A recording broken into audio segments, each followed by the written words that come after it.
Cultural activities actually are an integral part of Vidya Mandir life, and this department organize various cultural competitions and as well as various cultural programs throughout the year.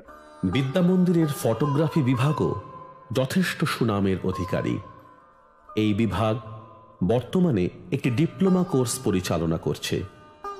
বিভাগের দায়িত্বে আছেন ইংরেজি বিভাগের অন্যতম অধ্যাপক শ্রী সুব্রত রায়চৌধুরী মহাশয়। বিদ্যা মন্দিরের ফটোগ্রাফি সার্টিফিকেট কোর্স শুরু হয়েছিল 6 জুলাই 2013। উদ্বোধনের দিনে উপস্থিত ছিলেন পদ্মশ্রী পুরস্কারপ্রাপ্ত ফটোগ্রাফার কলকাতার শ্রদ্ধেয় নিমাই ঘোষ, যার পরিচয় অনেকেই জানেন, তিনি সত্যজিৎ রায়ের ফটো বায়োগ্রাফার। আমরা শুরু করেছিলাম 60 জন ছাত্র নিয়ে। 6 মাসের এই কোর্স এত দ্রুত জনপ্রিয়তা অর্জন করে যে পরবর্তীকালে প্রত্যেক 6 মাস অন্তর কোর্স চলতে থাকে এবং 6টি কোর্স শেষ করার পর আমরা কলকাতা ইউনিভার্সিটির কাছে আবার আবেদন করি এবং কলকাতা ইউনিভার্সিটি এই কোর্সটিকে 1 বছরের ডিপ্লোমা কোর্সে আপগ্রেড করে দেন।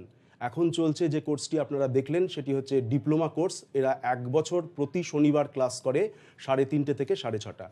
এই কোর্স অসম্ভব জনপ্রিয়তা লাভ করেছে দুটি কারণে মূলত। একটা হচ্ছে রামকৃষ্ণ মিশনের ব্র্যান্ড নেম, যেহেতু এখানকার ইনফ্রাস্ট্রাকচার খুব ভালো, এখানে খুব ডিসিপ্লিনড ওয়েতে এবং সিস্টেমেটিক পথে সার্টিফিকেট কোর্স বা ডিপ্লোমা কোর্সে আমরা ছেলেপিলেদের শেখাই, তার ফলে দ্রুত এটি জনপ্রিয়তা লাভ করেছে এবং কলকাতার নামকরা ফটোগ্রাফাররা বেশিরভাগই এই কোর্সের সঙ্গে এই মুহূর্তে ফ্যাকাল্টি হিসাবে যুক্ত রয়েছে।